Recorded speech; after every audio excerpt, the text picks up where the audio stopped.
খালাম্মা আপনাদের খাবার রেডি আছে, খাইতে আসো। মামনি সব রেডি করছো? না, মেয়েটা তহুরের না? হ্যাঁ, আমার ওই যে মরিয়ম তার মেয়ে, মা মারা যাওয়ার পরে ওর বাপে আমার এখানে রেখে গেছে। খুব লক্ষ্মী মেয়ে। মামনি আবির বাবাজি রে আর একটা মাছের পিস দাও। সরি, আমি দেখি নাই। কোনো ব্যাপার না, কোনো ব্যাপার না। আর কলটা কোথায়? ওইদিকে। কি একটা অবস্থা।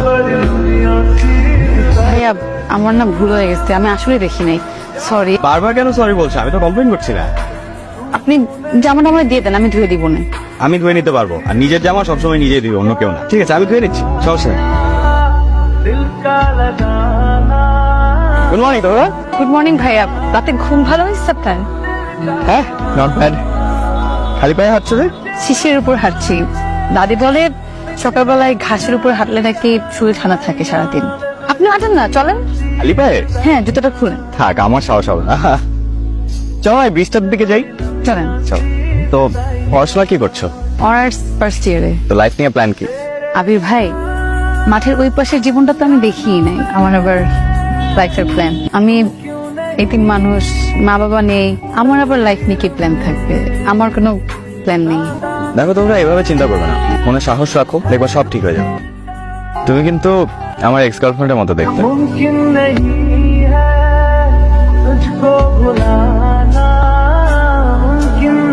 ঢাকায় চলে আসো না। দাদুকে ফেলে কি করে যাব? দাদুকে তো আমরা নিয়ে যাচ্ছি, তুমিও চলো আমাদের সাথে, আমাদের ওখানেই থাকবে। না, এটা কি করে হয়? কেন হয় না? কি প্রবলেম? এটা হয় না আবির ভাই। তোমাকে একটা কথা বলতে চাই। আমি জানি না তুমি কিভাবে নিবে, কিন্তু আমার মনে হয় তোমাকে কথাটা বলা দরকার। তোমাকে আসলে আমি আমি আমি একটু অন্যভাবে দেখি। কথা এত না পেঁচি সরাসরি বলুন। আমরা কি সত্যি সত্যি রেগুলার লক্ষিন্দরের মতো হতে পারি না? অথবা অথবা রাজকুমারের সিনেমা? আপনার খাবার খাবো না আমি। নিয়ে যাব? একবারও জিজ্ঞেস করলাম আমার কি হয়েছে? কেন এমন করছেন? আমি আমার জবাব চাই। এটা অসম্ভব। কেন অসম্ভব? আমি আপনাদের এখানে আশ্রিতের মতো আছি। তুমি আমাদের আত্মীয়, তুমি এখানে একটা বড় দায়িত্ব পালন করছো, দাদিকে দেখে শুনে রাখছো।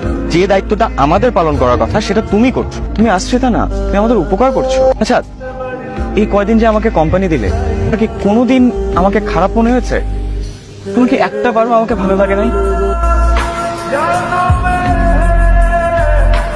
ওরা কি বলেছে? ওদের কি আমাদের মেয়ে পছন্দ হয়েছে? কি বলেন ভাবি, অবশ্যই পছন্দ হয়েছে। তারা তো এক পায়ে খাড়া। আমাদের এই বংশের মেয়ের সাথে সম্বন্ধ করতে পারা তাহলে তো সৌভাগ্যের ব্যাপার। কারণ আমি তোমাকে ভালোবাসি তো ওরা। এটা হয় না আবির ভাই, পেটে জলে কোনোদিন মিশ খায় না। হ্যাঁ, আমার তোমাকে ভালো লাগে। যেদিন তোমাকে প্রথম দেখেছি সেদিন থেকেই ভালো লাগে। আপনি শহরে চলে যান, আমাকে আমার মতো থাকতে দেন। শোনো, কথা শেষ হয়নি। আমি তো ওরাকে ভালোবাসি না, আমি ওকে বিয়ে করতে চাই। কি বলছিস এসব? তোর মাথা ঠিক আছে তো? ওই বাড়ির আশ্রিত কাদের মেয়ের মতো।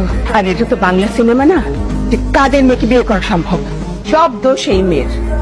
ও তার প্রেমের জাল বিছিয়ে আমার ছেলেকে স্বীকার করতে চেয়েছিল। কথাটা তুমি ঠিক বললে না বৌমা। একজন আরেকজনকে পছন্দ করতে পারে, ভালো লাগতে পারে, কিন্তু প্রেমের জাল বিছিয়েছে এ ধরনের কথা বলা ঠিক না।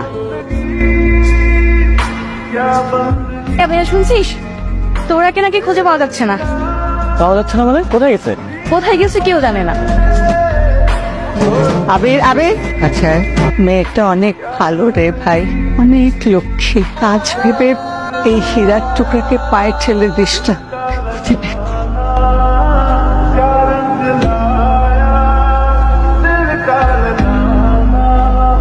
চল আমরা বিয়ে করে ফেলি, চল।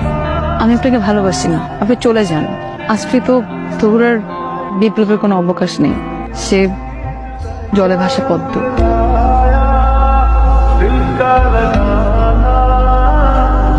আমি সারা জীবন তোমাকে আগলে রাখতে চাই। শিশির ভেজা ঘাসে খালি পায়ে হেঁটে যেতে চাই তোমার সাথে বাউল গান দেখতে যেতে চাই, তারপর ঘুটঘুটে অন্ধকারে একসাথে হাত ধরে ফিরতে চাই। তোমার হাতে রান্না খেতে চাই এবং তোমার চোখের দিকে তাকিয়ে বলতে চাই আমি তোমাকে ভালোবাসি।